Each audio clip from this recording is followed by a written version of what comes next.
Hola a todos, mi nombre es Andrea Mangiatordi, soy un investigador en educación especial y tecnología educativa. Hoy os voy a contar un poco sobre un paradigma conocido como diseño universal.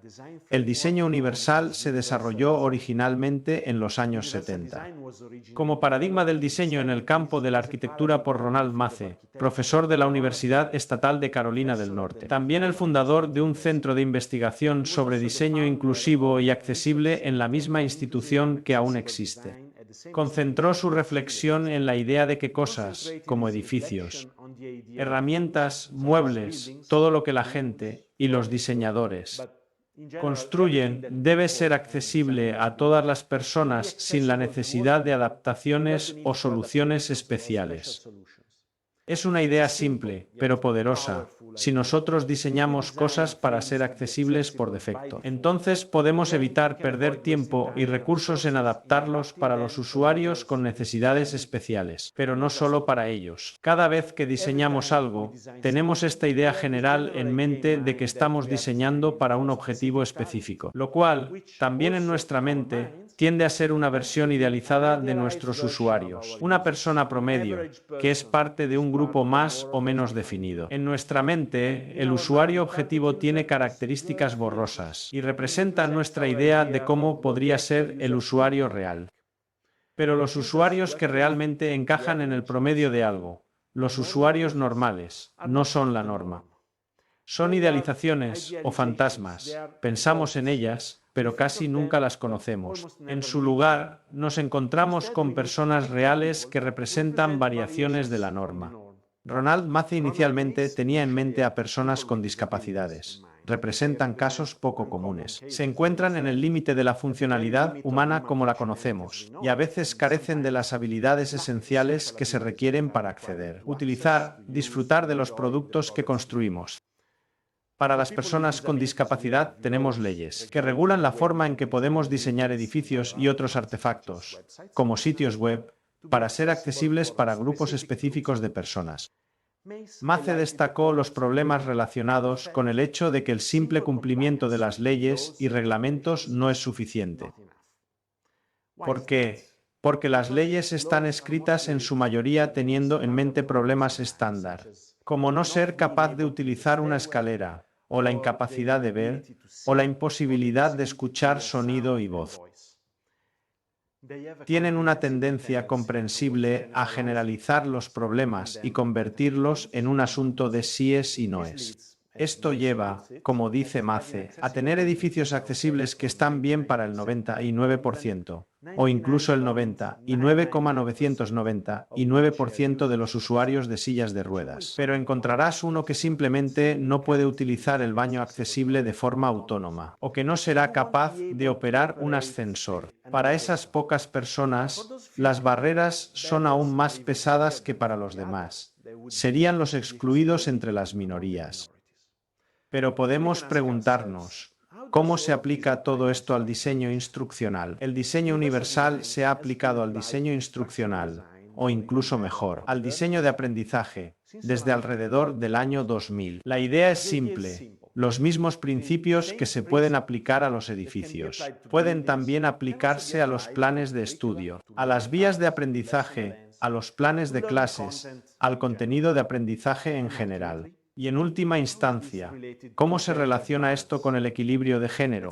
Si volvemos al diseño de objetos genéricos por un momento y tomamos un ejemplo simple en consideración. Como Caroline Criado Pérez nos dice en su libro, Mujeres Invisibles, un tamaño no se ajusta a todos, se ajusta a los hombres. Ella cuenta la historia de Christopher Donison, inventor del teclado 7 octavos, un piano teclado de montaje de 8 teclas donde hay regularmente 7. Pensó en ello porque tenía manos pequeñas, más pequeñas que las de los músicos de piano más famosos. Y fue muy difícil para él usar un piano, un problema que muchas mujeres pianistas experimentan constantemente, ya que el tamaño regular se basa en la envergadura media que una mano grande, masculina, puede cubrir. Lo interesante es que esto no afecta simplemente al rendimiento. Las intérpretes femeninas tienden a sufrir más lesiones por tensión repetitiva.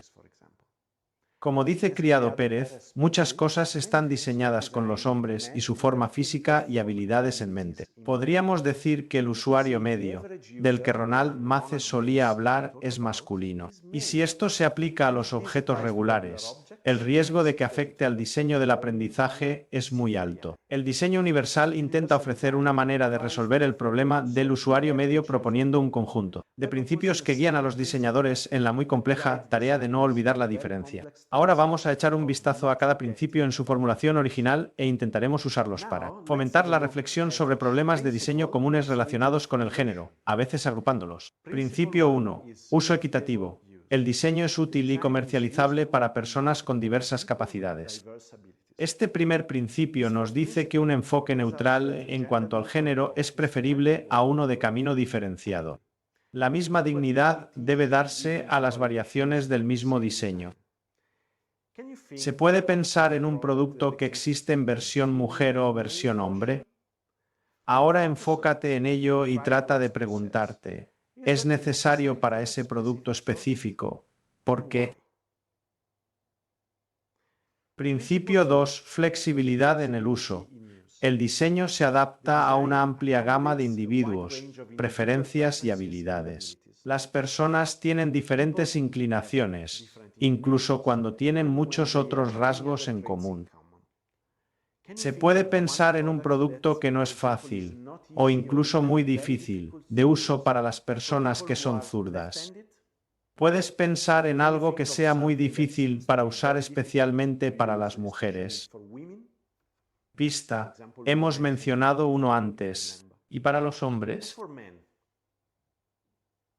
Principio 3. Uso simple e intuitivo.